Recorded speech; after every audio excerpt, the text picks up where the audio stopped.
It's a perfect night for a candle-lit dinner. The cannibal sharpens his fillet knife, a hungry glint in his eye. It's been a long week at work. Seeing clients, managing accounts, crunching numbers, having to pretend he's like all the others, that mass of bland, boring cattle. But on Friday, he gets to indulge in his ultimate passion. What a lovely day.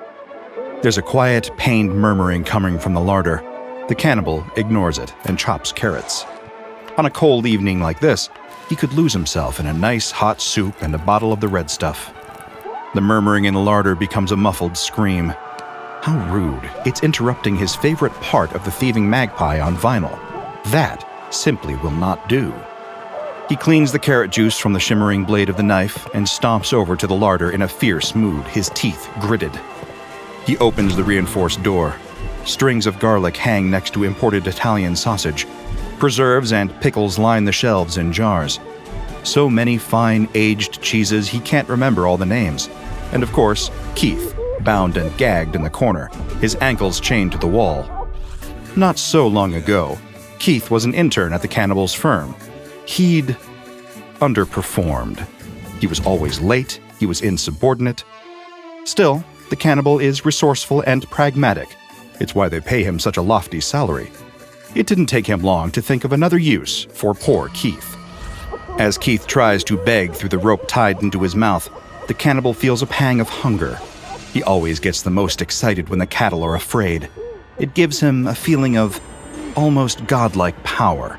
They'll cry, they'll beg, but sooner or later, the reality sets in. They're less than human now. They're food. Keith, rapidly losing hope, notices an interesting quirk in the architecture of the room. The floors slant slightly down into the center of the room. There's a drainage grate. The cannibal notices Keith looking at it and smiles, a broad crescent of predatory teeth. I had this room designed specially for my unusual feeding habits, Keith, he says, taking entirely too much pleasure in it. That vent you are taking so much interest in, it's for catching the spillage. I can't abide by mess. The cannibal takes out the fillet knife, clean, cold, and deadly, just like him, and sets to work. No point in delaying the fun now. Later that night, once the cannibal has finished hosing down the larder and cooking, he ladles some delicious meat stew into one of his fine china bowls. He takes a sip.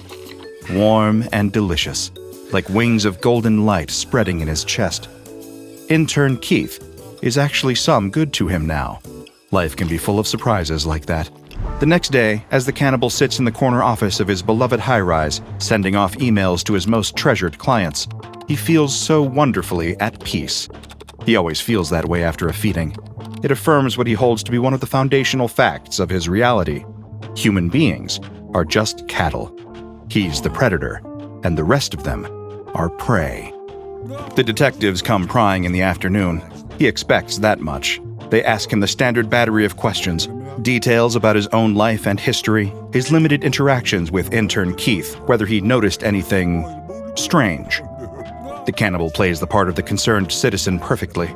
He assures the detectives that, sadly, he doesn't have any information that will be of any use to them, but he hopes that the poor fellow is found safely. While he says that part, he tongues a stringy little fiber of Keith still stuck between his molars. When the detectives leave, he feels the ultimate thrill. He got away with it. The only evidence that could put him away is currently moving through his lower intestine. The transgression emboldens him. He normally only feeds once a month, but what would be the harm of going for a double this time, just to celebrate how well the first one went? He grins to himself. Yes, tonight, it will happen again. Cut to the dark streets in the poorer part of town, where he prowls in his Mercedes-Benz like a metal crocodile. Rain falls like deadly knives. The asphalt, his river, his hunting ground. Nobody misses people here, and that's something he's counting on.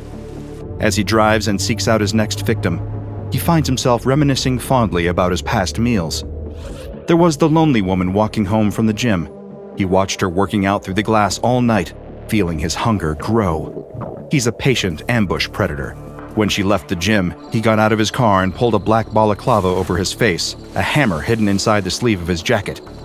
She didn't turn around until he was right behind her, and by then, Well, it was already too late.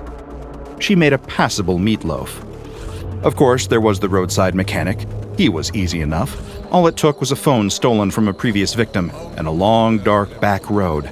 He turned up in the middle of the night to solve what he thought was a car problem, but was, in fact, a problem of desire.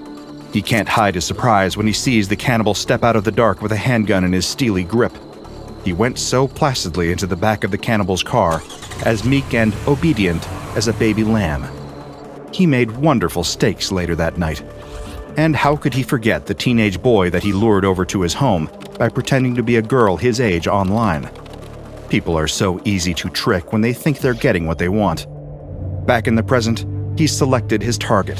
He parks on the side of the curb when he sees a homeless woman bundled up in the cold. He can give her a warm place for the night.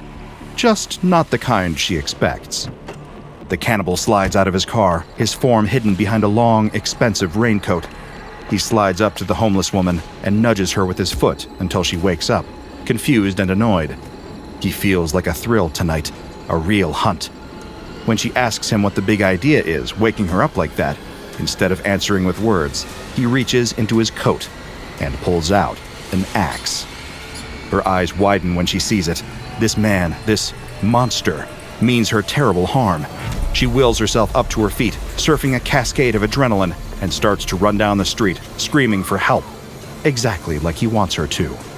That's when the chase begins. As shutters close and lights turn off, the homeless woman tears down the cold and desolate streets. The people in this neighborhood know better than to poke their nose into somebody else's business. They've been trained to close their eyes and just be thankful it's not them. Their apathy is the cannibal's greatest ally in these monstrous hunts. The woman tries banging up against indifferent doors, her cheeks streaked with tears. No response. The cannibal keeps up at a steady jog, honed over countless hours on the treadmill at his favorite premium gym. He can catch her at any time he wants, but it thrills him to prolong the chase. The pursuit is the only time he feels like his true self, the predator inside. But the homeless woman hasn't given up. She refuses to lay down and become prey to the monster with the axe. When she realizes that nobody else will help her, she's left with one option. She needs to protect herself. Cutting through the tape marked "Keep Out," she runs into a barren construction site, the ghost of what was once meant to be a mall, but it fell through. Like everything else out here. With her bare feet stinging against coarse gravel, she runs towards some half-completed stairs at the base level of the construction site and begins scaling them, flight after flight, with some inhuman wind at her back. Not far behind, the cannibal grips the lacquered wood of the axe handle, taking steady strides. The fear, he thinks, will only make her taste better. There's no way in hell that some poor stray like this would ever be able to best him. There's one thing that the cannibal underestimates: his would-be victim's will to survive, and that's a mistake that will cost him dearly. The cannibal's pursuit of the homeless woman leads him onto one of the construction site's many vacant floors, filled with ghostly sheets of translucent plastic and metal support beams. It's like something out of a cheap horror film, the perfect setting for an axe murder. And the cannibal more than intends to fulfill that prophecy. He stalks through the sheets of plastic, dragging his axe along the ground behind him with a menacing scrape. She's got to be around here somewhere. He checks behind some old cement drums. Nothing. He takes the time to peer around each concrete pillar, his nice shoes making a pleasing tap, tap, tap on the ground. "I know you're around here somewhere," he says. "Don't think you're getting one over on me. This is the fun part. I'm just working up an appetite." This is where he makes his fatal error. He's wearing a nice pair of lace-up shoes, and she isn't wearing anything on her feet at all. So while he's gloating and taunting, he can't hear her quietly walking up behind him.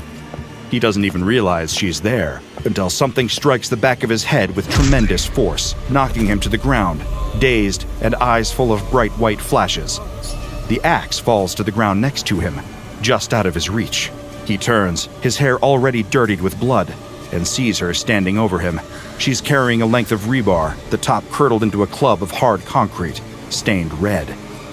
She doesn't give him a chance to get out a word. She hits him again and again. His arms, his legs, his ribs, his face. she beats him within an inch of his life and leaves him there in the cold, surrounded by ghostly sheets of billowing plastic. The cannibal lays there, too agonized to move. It isn't long before he sees the flashing red and blue of police lights, the wail of sirens. He knows his cursed lie of a life is over, and he can't even make a run for it. What follows is a blur for the cannibal, but a major piece of news for everyone who knew him. He's arrested and booked. They search his apartment and find what the press take to calling his kill room, specially designed to aid in the butchering and devouring of his victims. They find the evidence in his bedroom safe, trophies, trinkets he's taken from his former meals. They definitively connect him to 12 different local disappearances, none of which he has convincing alibis for. In other words, the cannibal, who has given this fate to so many others, is cooked. Because of the publicity around the case and the grand sense of public shock, the judge felt pressured to throw the book at the cannibal. He was sentenced to death by lethal injection. Upon hearing the sentence, the cannibal bursts into tears in the courtroom. It becomes a viral Twitter moment. He spends a quarter of the time a typical convict spends on death row. It's a quiet and lonely time, a living hell. At least, he thinks, it'll be over when they've pumped him full of deadly chemicals. The hatred, the humiliation, he won't be able to hear it anymore. It comforts him as they strap him down to the gurney and insert the syringes into his veins. Everything goes dark. And then he wakes up in neither heaven nor hell. He wakes up in a crowded, secure bunk wearing an orange jumpsuit, surrounded by so many others like him. Other haunted, broken men, confused and huddled. Occasionally, armed men would enter the bunk and remove one or two of the orange jumpsuited men. Sometimes they would come back. Most of the time, they wouldn't. The cannibal notices one man coming in and out. Every time, he seems a little more shaken. Driven by his curiosity, the cannibal approaches this veteran prisoner and asks him what's out there, who are their captors, what's going to happen to them here. The answer he hears fills him with terrible dread. They're in some kind of laboratory. When they're extracted from the bunk and taken out into the testing areas, they're exposed to cursed objects, monsters, entities beyond comprehension. The veteran tells the cannibal about a giant reptile perpetually submerged in a giant tank of acid, a plague doctor forever working on Frankenstein-esque zombies cobbled out of the corpses of their kind, that terrible rotten man in the dark room who can go through walls and feeds on pain. Eventually, every single one of them will be called out to face judgment, to be the subject of some terrible experiment. Perhaps it's worse than hell, the eventual fate and the seemingly eternal wait for it. When the time comes, the cannibal's number is called. A pair of strangers in black tactical gear and pistols holstered at their hips. He feels cold sweat congregating on his brow. Is this it? Is he going to be fed to monsters or shoved into some nightmarish pocket dimension, used for live target practice or in some twisted experiment by an immortal plague doctor? After hearing his head filled with horror stories by all of his fellow prisoners, he feels fear, true and pure and paralyzing. Is this how all of his victims felt before the knife slashed or the axe came down? The men in the tactical gear walk him down a long, narrow alleyway into another secure room. It reminds him of the police interrogation room he'd seen when he was first arrested. Plain white tiles, a metal table in the middle of the room. He's encouraged to sit, and he does so, feeling his heart pound away in his ribcage. A prisoner inside a prisoner. It feels like he's waiting for an eternity for that door to open and a scientist to walk in.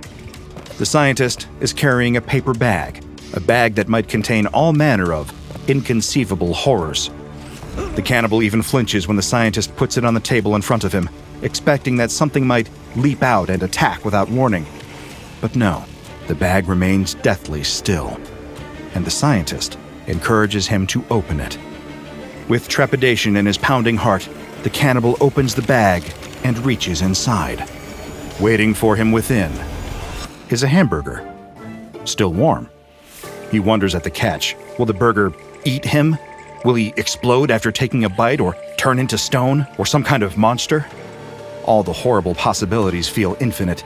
He tries to delay, to stall, but the inevitability of it all sinks in. He needs to take a bite of the terrifying burger. The cannibal sinks his teeth in, taking a cautious bite and waiting for the other shoe to drop. But to his immense surprise, it just seems to be a normal burger. He takes a look at the brown paper bag again.